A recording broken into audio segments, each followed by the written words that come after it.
సుమన్ టీవీలో మీ business promotions కోసం ఈ కింది నెంబర్ను సంప్రదించగలరు.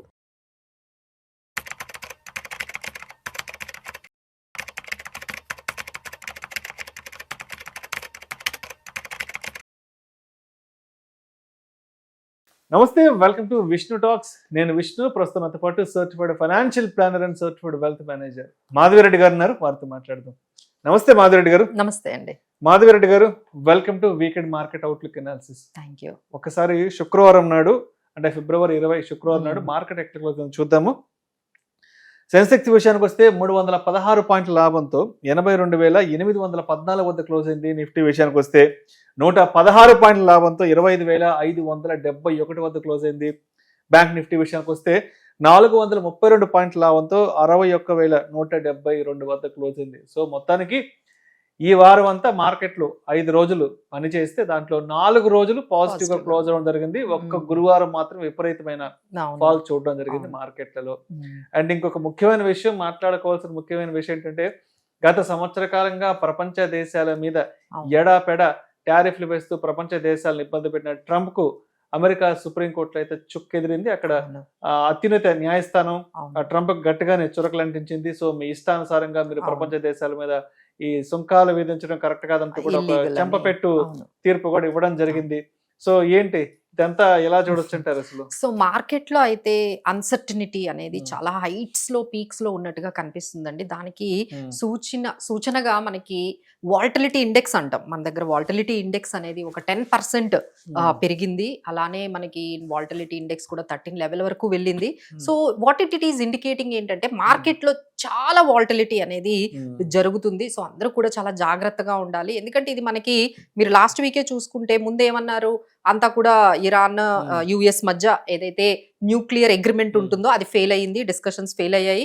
ఎనీ మూమెంట్ వార్ స్టార్ట్ అవ్వచ్చు అని చెప్పి అక్కడ జెట్ ఫైటర్స్ అన్ని కూడా రంగం అంతా సిద్ధం చేసి పెట్టారు. సో ఎనీ మూమెంట్ అనగానే వెంటనే మార్కెట్స్ అన్ని కూడా అన్ని గ్లోబల్ మార్కెట్స్ అన్ని కూడా భయపడిపోయి నెగిటివ్ లోకి వెళ్ళాయి. ఆ తర్వాత గోల్డ్ అండ్ సిల్వర్లు ఒక్క సమాంతంగా పెరిగాయి. సో ఈ రకంగా భయపెట్టినది సడన్ గా ఒక్క ఈవినింగ్ వచ్చేటప్పటికి లేదు వీఆర్ టేకింగ్ 10 days బ్రేక్, మేము ఇంకా కొంచెం టైం తీసుకోవాలనుకుంటున్నాము. ఈ 10 days లో కూడా ఏదైనా యుఎస్ ఇరాన్ ఈ న్యూక్లియర్ అగ్రిమెంట్ కంప్లీట్ అవ్వకపోతే అప్పుడు మళ్ళీ మేము వార్కి వెళ్తాము. అంటే ఏంటి, ఆ వార్కి సంబంధించింది పూర్తిగా పోయినట్టుగా అయితే కాదండి. Any time that might come. So దాని నుంచి ఇంకా మనకు క్లారిటీ రాలేదు. సో అక్కడ అగ్రిమెంట్ ఫెయిల్ అయితే ఇక్కడ వార్ స్టార్ట్ అయిపోతుంది. సో మార్కెట్ లో ఈ పర్టికులర్ అన్సర్టనిటీ ఇంకా కంప్లీట్ అవ్వలేదు. అందుకనే డాలర్ లో అంటే మనము క్రూడ్ ఆయిల్ చూసుకుంటే $71 పెరిగిందండి. So that is also not good for Indian markets. ఎందుకంటే మనం ఎక్కువగా ఇంపోర్ట్ చేసుకుంటున్నాము. ఇప్పుడు రష్యాతో కూడా చేసుకోవడానికి లేదు కదండి, ట్రంప్ వల్ల మనకు అది కూడా పోయింది. సో మనం $71-72 అయితే that is going to be very negative. మనకి కొంచెం నెగిటివ్ గా వెళ్లే అవకాశం అయితే కనిపిస్తోంది. సో ఈ విధంగా మళ్ళీ జీడిపి న్యూస్ వచ్చింది. యుఎస్ ఎకానమీలో కూడా కొంచెం ఇష్యూస్ బాలేవు. వాళ్ళకు కూడా డెఫిసిట్ అనేది చాలా వరకు అన్ఎక్స్పెక్టెడ్ గా యుఎస్ లో డెఫిసిట్ అనేది బాగా పెరిగింది. అలానే యుఎస్ ఎకానమీ పరిస్థితి పెద్దగా బాలేదు. అక్కడ జీడిపి గ్రోత్ కూడా చాలా తగ్గింది అనే అంశాలతో నెగిటివ్ గా గ్లోబల్ మార్కెట్స్ ఉన్నాయి. ఈ విధంగా ఓవరాల్ గా మనం చూసుకున్నట్లయితే మార్కెట్ లో అన్ని అన్సర్టనిటీస్ అన్ని కూడా అలానే ఉన్నాయండి. ఇంకా దీంతో మనకి ఇంకోటి యాంథ్రఫిక్ ఈ ఏఐ కి సంబంధించింది ఈ సెల్లింగ్ అనేది ఇంకా 15% అండి. 15% అంటే ఎవ్రీ డే ఐటీ ఇండెక్స్ గానీ ఐటీ సెక్టార్ లో ఉన్న కంపెనీస్ గానీ కొంచెం రీబౌండ్ అయినా మళ్ళీ ఇమీడియట్ గా కొంచెం సెల్ ఆఫ్ లోకి వెళ్తున్నాయి. వాటి దగ్గర నుంచి కూడా మనకి మార్కెట్స్ లో ఆ అన్సర్టనిటీ ఆ వాల్టిలిటీ అయితే ఐటీ ఇండస్ట్రీ నుంచి ఎస్పెషల్లీ ఐటీ సెక్టార్ నుంచి మనకు కనిపిస్తుంది. సో ఈ విధంగా ఓవరాల్ గా మార్కెట్ లో అయితే అనిశ్చితి అనేది అయితే కంప్లీట్ గా కనిపిస్తుంది. ఇది మళ్ళీ నెక్స్ట్ వీక్ కూడా ఇదే కంటిన్యూ అవుతుంది. సో మీరు అడిగినట్టుగా ఈ యుఎస్ ట్రంప్ టారిఫ్స్ అప్డేట్ ఏంటి, అందరూ కూడా చాలా కన్ఫ్యూజన్ లో ఉన్నారు. అసలు మన పరిస్థితి ఏంటి, మనం ఈ మధ్య డీల్ చేసుకున్నాం. యుఎస్ ఇండియా డీల్ అనేది చాలా ఒక 1.5 year మనం మాట్లాడుతూ ఉంటే మొన్న జరిగింది 18% కి అసలు ఇప్పుడు ఈ డీల్ ఉన్నట్ట, ఈ డీల్ కి ఆథెంటిసిటీ ఉందా లేదా? ఎందుకంటే సుప్రీంకోర్టు ఈయన చేసిన ఏ టారిఫ్ డీల్స్ కూడా అది లీగల్ అనేసి చెప్పడం లేదు. సో దీని పరిస్థితి ఏమవుతుంది? అలానే అసలు ఇక్కడ నుంచి మనం ముందు అంటే షార్ట్ కట్ లో మనం అర్థం చేసుకోవాలనుకుంటే ఈ మొత్తం టారిఫ్స్ అంశం అసలు ట్రంప్ రాకముందు మనకి మన ఇండియాకి 2 to 10% ఉండేదండి. సెక్టార్ బట్టి మన టారిఫ్స్ అనేవి వరల్డ్ ట్రేడ్ అగ్రిమెంట్ ప్రకారమే జరిగేవి. అది 2 to 10% ప్రతి సెక్టార్కి ఉండేది. ఆ తర్వాత ఈయన వచ్చిన తర్వాత ఏం చేశారు, అన్ని కంట్రీస్ మీద ఆయన వేయడం జరిగింది.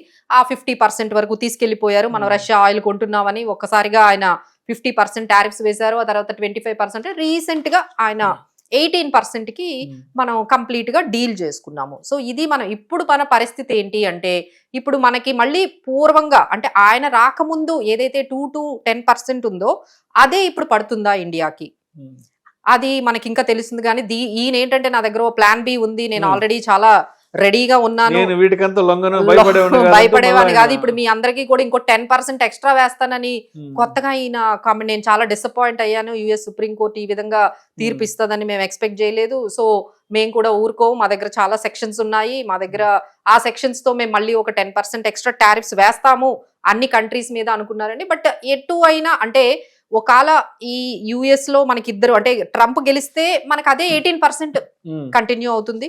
లేదు ట్రంప్ కాకుండా యుఎస్ ఏదైతే వీళ్ళు ఈ పర్టికులర్ సుప్రీం కోర్టు కానీ వాళ్ళు కొంచెం తీర్పు కానీ పాజిటివ్ గా ఉంటే మనకు 10% ఉండే అవకాశాలు ఉన్నాయి. సో బట్ ఓవరాల్ గా మన సిచ్యువేషన్ 18%, 10 to 18% మధ్యలోనే మనకి ఉండే అవకాశం కనిపిస్తుందండి. సో మేబీ మార్కెట్ లో ఇది డెఫినెట్లీ గా కొంచెం పాజిటివ్ గా ఉండే అంశమే.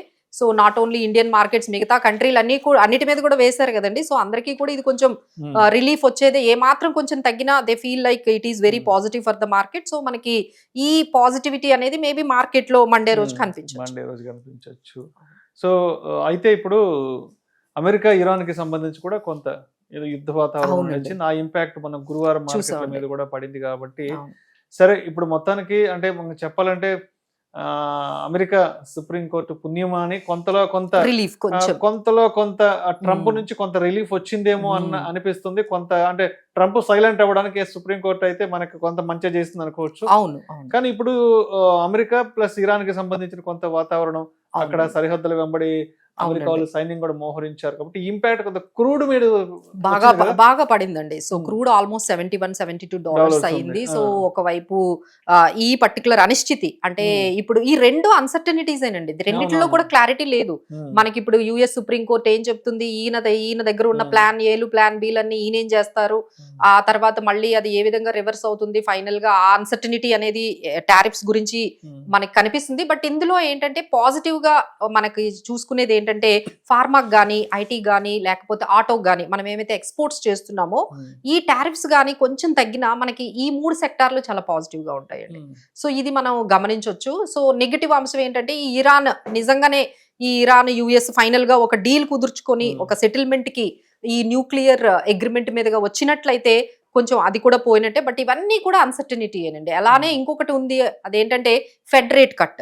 ఈ ఫెడ్ రేట్ కట్ అనేది కానీ మనకి రావచ్చు అని కొంతమంది ఎనలిస్టులు వద్దు, ఇలానే యాజ్ ఇట్ ఈస్ గా ఫెడ్ రేట్ కట్స్ ఉంచుదామని కొంతమంది యుఎస్ లో ఎనలిస్టులు చెప్తూ ఉన్నారు. సో ఫైనల్ గా యుఎస్ ఫెడ్ రేట్ కట్ చేయకుండా అలానే హోల్డ్ చేస్తే అది ఇంకొంచెం ఐటీ కంపెనీస్ కి ఇంకొంచెం నెగిటివ్ అయ్యే అవకాశాలు ఉన్నాయి. సో ఓవరాల్ గా ఈ పర్టికులర్ టెన్షన్స్ లో మనం ఏమైనా స్టాక్స్ మనము పాజిటివ్ గా ఉన్నాయి అంటే అది డిఫెన్స్ స్టాక్స్ అని చెప్పొచ్చండి. ఎందుకంటే ఎక్కడ చూసినా యుద్ధాలే, ఇక్కడ యుక్రెయిన్ లో యుద్ధం జరుగుతోంది, ఇక్కడేమో ఇరాన్ యుఎస్ యుద్ధం కానీ అది కానీ స్టార్ట్ అయిందంటే అదేదో థర్డ్ వరల్డ్ వార్ లాగా వెళ్తుంది అని కూడా మనకి కనిపిస్తూ ఉన్నాయి. సో దీనివల్ల ఏంటంటే ప్రతి కంట్రీ కూడా డిఫెన్స్ మీద రెడీగా పెట్టుకుని కూర్చున్నారు, అంతా కూడా డిఫెన్స్ మీద ఎక్కువగా ఇన్వెస్ట్ చేస్తున్నారు. సో దీనివల్ల మనకి కొంచెం డిఫెన్స్ సంబంధించిన stocks HAL, BEL, data patterns, Paras defence ఇవన్నీ కూడా మనకి చాలా వరకు పాజిటివ్ లోకి మనకి కనిపిస్తూ ఉన్నాయండి. అలానే కొన్ని ఓఎన్జీసీ అంటే ఈ ఇరాన్ యుద్ధం వల్ల ఒక $71 మనకి క్రూడ్ అనేది పెరిగింది. దానివల్ల ఓఎన్జీసీకి కొంచెం పాజిటివ్ గా కనిపిస్తుంది. సో ఈ విధంగా మిక్స్డ్ గా కనిపిస్తుందండి. బట్ మనం ఒక పాజిటివ్ గా అంటే ఒక సపోర్ట్, ఒక రెసిస్టెన్స్ లెవెల్స్ కానీ చూసుకున్నట్లయితే మార్కెట్ కి సపోర్ట్ అయితే 25,400, 25,000 వరకు మంచి సపోర్ట్ ఉందండి. ఇప్పుడు నెక్స్ట్ సపోర్ట్ ఇప్పుడు 25,571 నిఫ్టీ ఉంది. సో నెక్స్ట్ మనకి ఒక అలా నెగిటివ్ గా వెళ్తే అది 25,400 లేదు అంటే 25,000.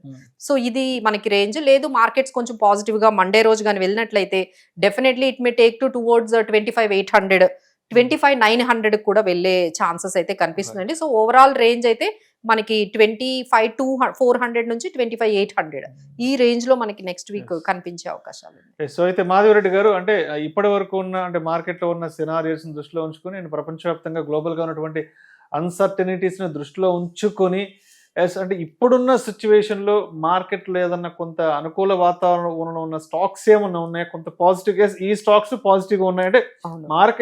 మార్కెట్లో చుట్టూ ఇంత అన్సర్టనిటీ ఉన్న ఈ స్టాక్స్ మాత్రం కొంత సేఫర్ జోన్ లో ఉన్నాయి అనుకునే ఉన్నాయా? సో అదేనండి, మనం ఆల్రెడీ డిఫెన్స్ అనేది మనం చెప్పాము, అది కొంచెం పాజిటివ్ గా ఉంది. ఎస్పెషల్లీ పిఎస్యు బ్యాంకింగ్ అండి, బ్యాంకింగ్ అండ్ ఫైనాన్షియల్స్ అయితే మాత్రం చాలా స్ట్రాంగ్ గా కనిపిస్తున్నాయి. సో పిఎస్యు బ్యాంక్స్ లో పెట్టొచ్చు. అలానే కొంచెం మెటల్ స్టాక్స్ లో కూడా కొంచెం పాజిటివిటీ అనేది మనకు కనిపిస్తుంది. ఆయిల్ కంపెనీస్ లో కూడా కొంచెం పాజిటివిటీ అనేది మనకు కనిపిస్తుంది. సో ఈ విధంగా సెక్టార్ స్పెసిఫిక్ గా ఉంటూ ఈ సెక్టార్ మీద అంటే ఏదైనా మనకు ఆపర్చునిటీ వస్తే కొంచెం దాంట్లో యాడ్ చేసుకోవాలండి. బట్ వీ కెన్ సే ఏంటంటే వాల్టిలిటీ అయితే చాలా హైలో ఉంటుందండి.